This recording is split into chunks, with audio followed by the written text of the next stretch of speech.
Good morning, students. Welcome to your English 2 class today. Hope all of you are doing good. Today we'll start with a new lesson which I have finished in class 8B yesterday actually. And today's lesson is relative clauses.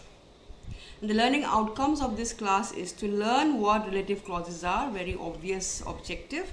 Then to learn the usage or the uses of who, which, that, what, whose, whom and where. Usage means how to use these words in sentences or in clauses. I hope you understand or you remember the meaning of clauses. Remember, clauses are a group of words that make some sense but not complete sense. They have a subject, they have a verb, they have a predicate, they have everything, but somehow they don't make complete meaning. So those are clauses.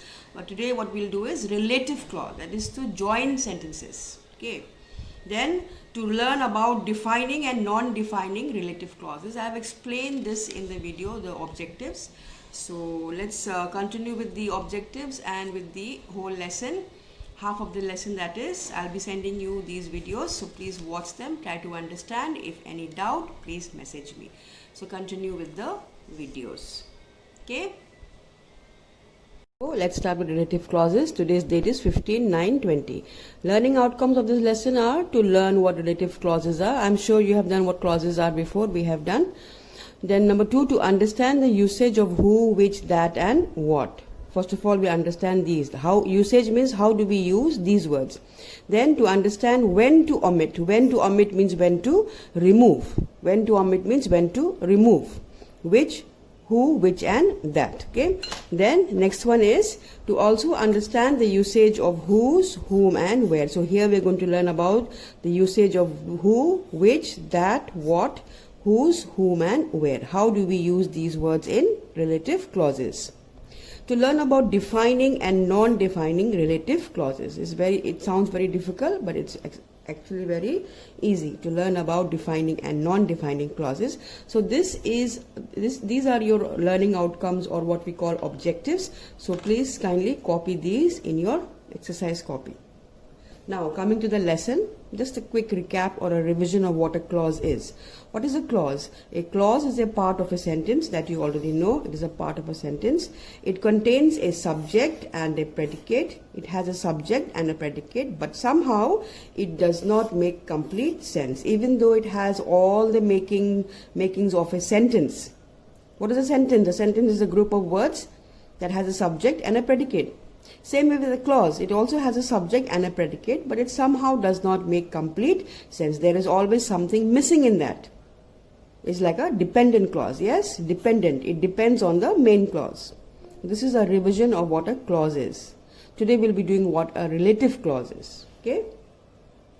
What is a relative clause? A relative clause tells us which person or thing the speaker means. Means this, who the speaker is talking about. That's what a relative clause tells us. It is normally introduced with words like who, which, that, whom, where, whose, and maybe some more. It is normally introduced. The relative clause is introduced with words like this. If you see these kind of words in a sentence, then you'll know that this portion is the relative clause, or it is a clause. It is in fact an adjective clause. You know adjective clause? Describing a noun or a pronoun. These relative clauses are actually adjective clauses because they describe the noun. What is an adjective? An adjective is a describing word.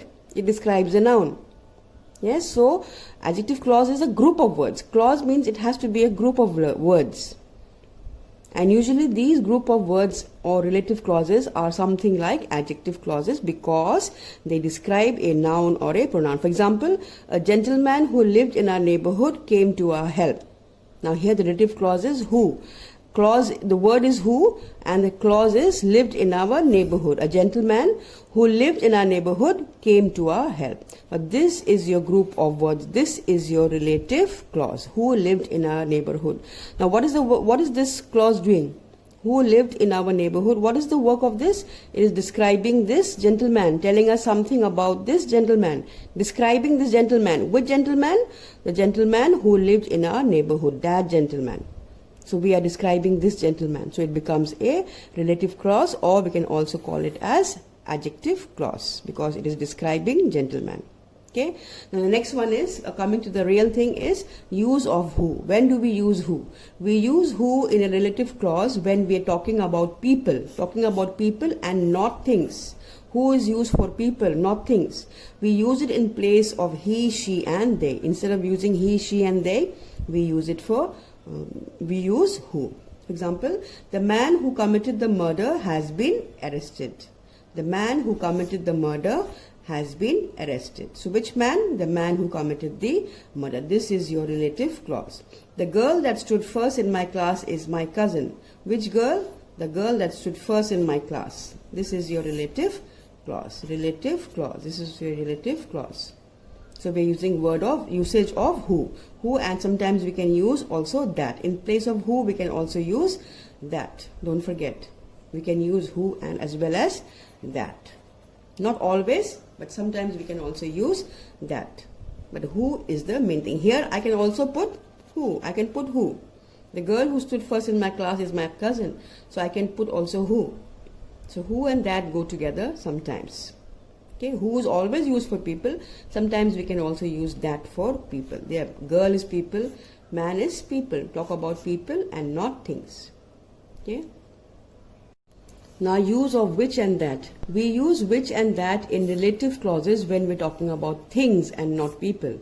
Who is used for people and which and that is used for things. For example, where are the newspapers which that were lying on the table? So here which, we can use which or we can use that. That is why this is given in brackets. We can use either which or that, because newspapers is not people, it is a thing.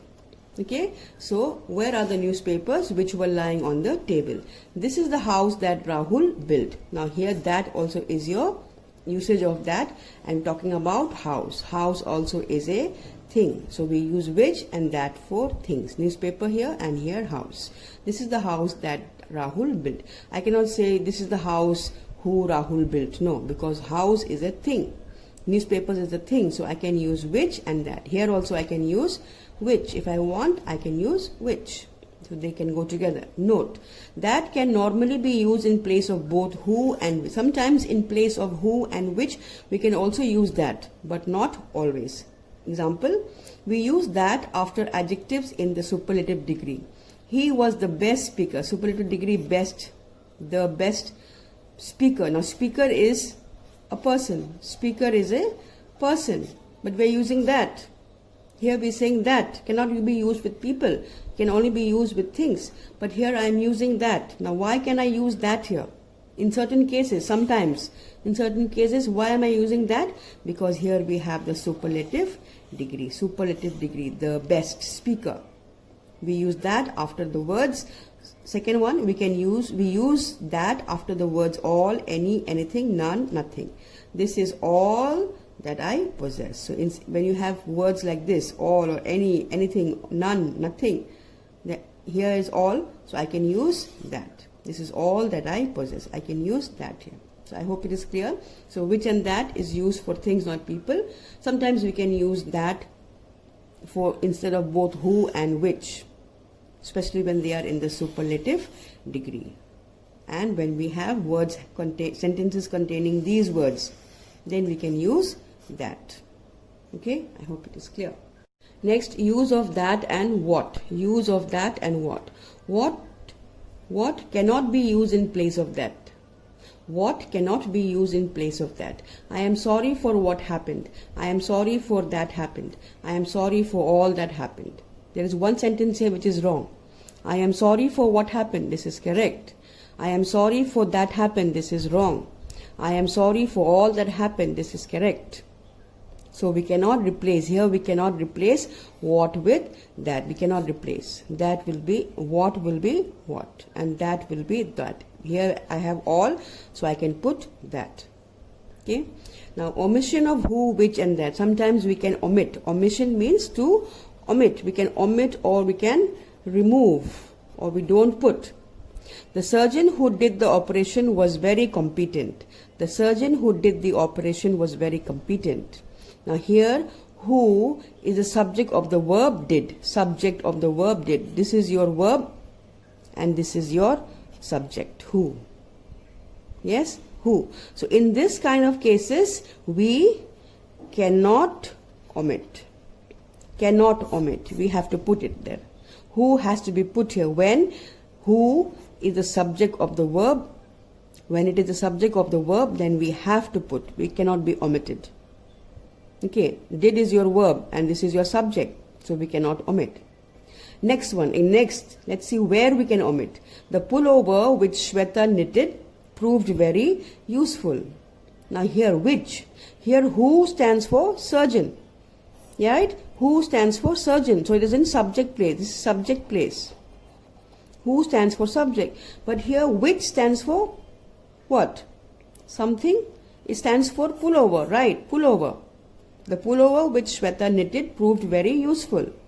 Now which is not talking about Shweta. Which is not talking about Shweta. Which is talking about the pullover. Yes, which is talking about the pullover and not what Shweta, not about Shweta. Pullover is the object of the verb knitted. What did Shweta knit? Shweta knitted a pullover, and here which stands for pullover, which is the object. So pullover is the object of the verb knitted. So in this case, we can leave out who, which, that. The pullover Shweta knitted proved very useful. So in this kind of case, we can omit. We can omit the who, which, and that. I hope it is clear. Yes, who stands for surgeon. Surgeon is subject here. Which stands for pullover. Pullover is the object. Even though pullover is given in the beginning of the sentence, pullover is not the subject. Pullover is the object. Shweta is your subject. Shweta is your subject. Right? Shweta is your subject. So when we are using the word which, it means the pullover. So in this kind of case, we can omit. We can leave out who. The pullover Shweta knitted proved very useful. In this case, we do not need to put this who, which, or that. Just remove it. Okay, so this is all that we have for today, for this lesson. Next class, no homework today. Next class we shall continue. Okay then, bye bye, take care.